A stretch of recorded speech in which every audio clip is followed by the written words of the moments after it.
Have you ever wondered what to do with your loved one's ashes?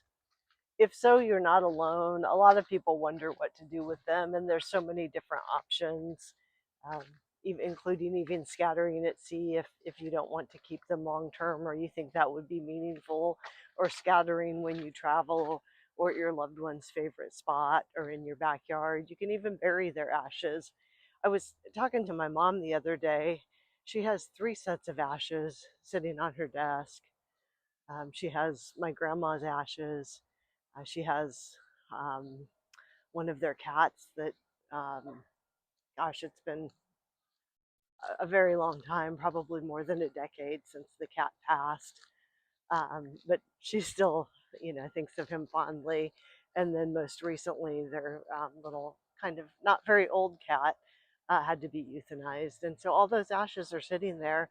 She said she really wants to, her mom wanted to be buried at a little rural cemetery where her family is, and it's kind of a pain to get to.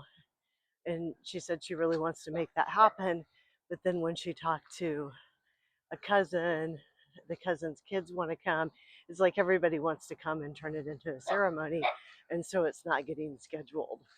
She said it would be really helpful if people are going to do something like that to just do it quicker after the passing, so that time hasn't lagged where you lose the urgency.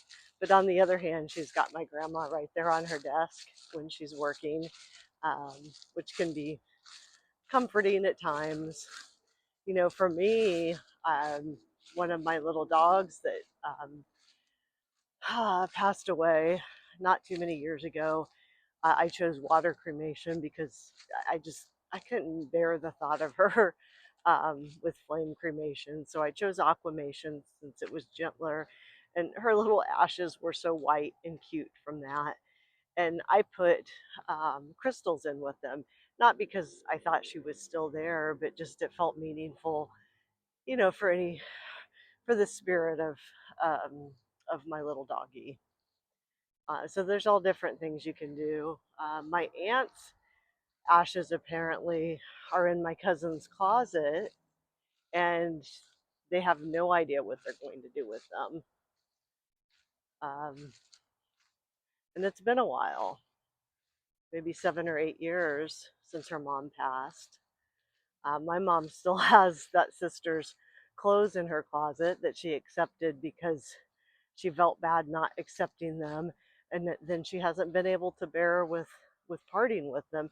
So I guess we each just have to go through our own process and let go of things in our own way, and there's no need to let go of ashes if you don't want to let go of them. But if you don't want to hold on to them, there are options like an unwitnessed sea scattering, or just simply again your backyard or their favorite spot. You can scatter. My mom recently took some of my clothes that were in a giveaway pile, but I told her that she wasn't allowed to put any in her closet unless she actually got rid of, an equal amount of clothes that were my aunt's, that somebody else could use.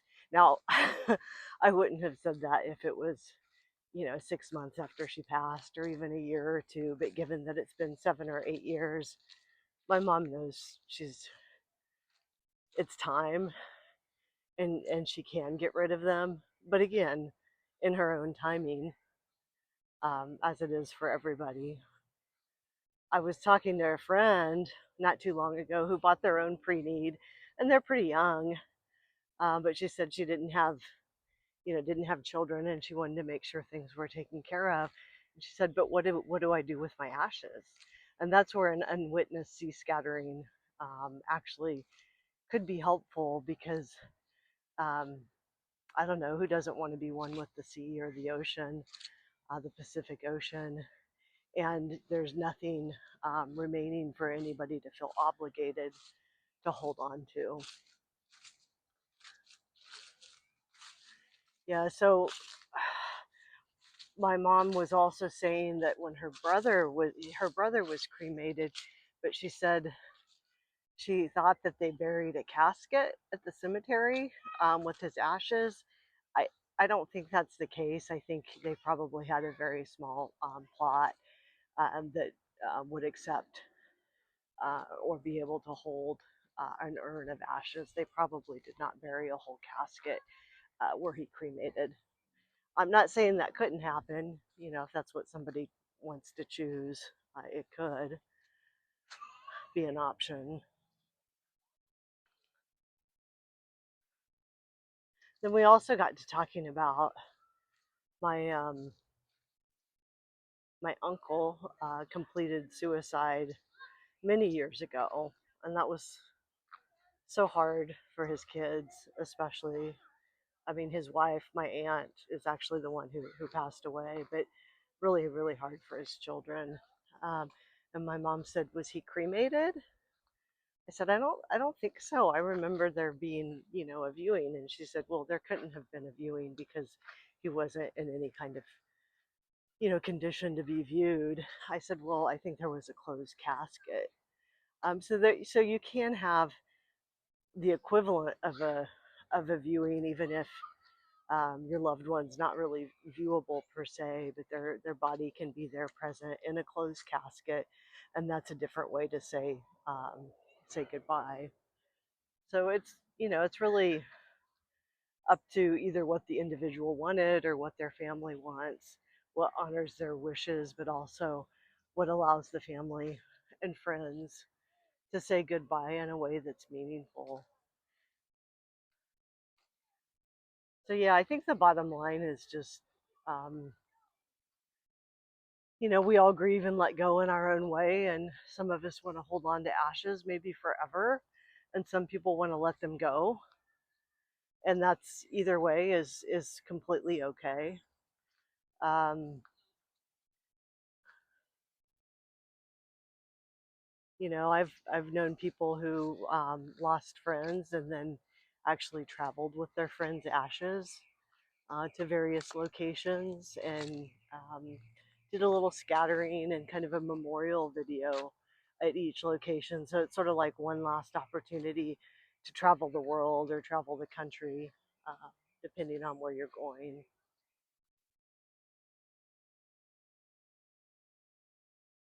Yeah, and a friend recently asked me, she said,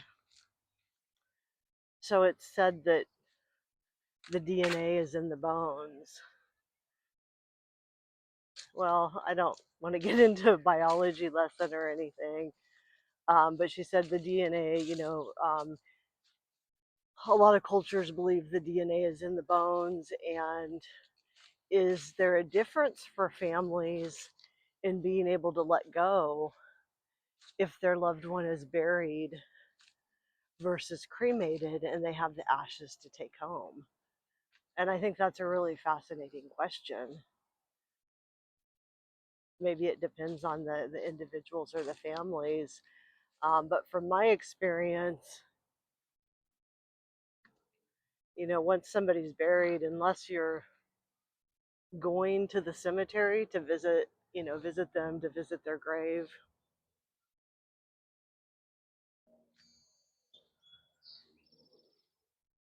um, not that it's out of sight, out of mind, because we can still have a relationship with our loved ones after they're gone and still think about them and even communicate with them. But the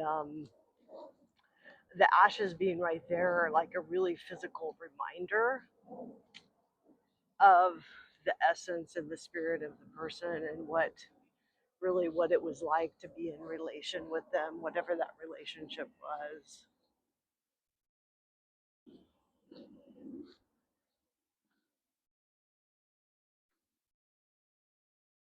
When I was in Nepal, I got the opportunity to witness cremations alongside of a riverbank.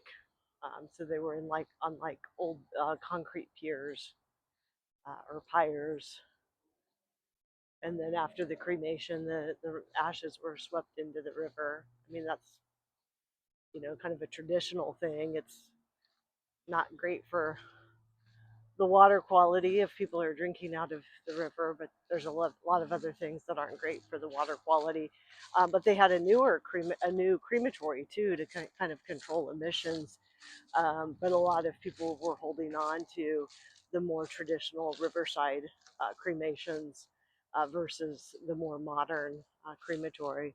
And of course, you see, in the TV shows, you see the Viking funerals with, they place them in their boat with whatever possessions and then send them off, on fire into the probably the ocean or the sea. So whatever you choose to do with your ashes or your loved one's ashes, it's all okay.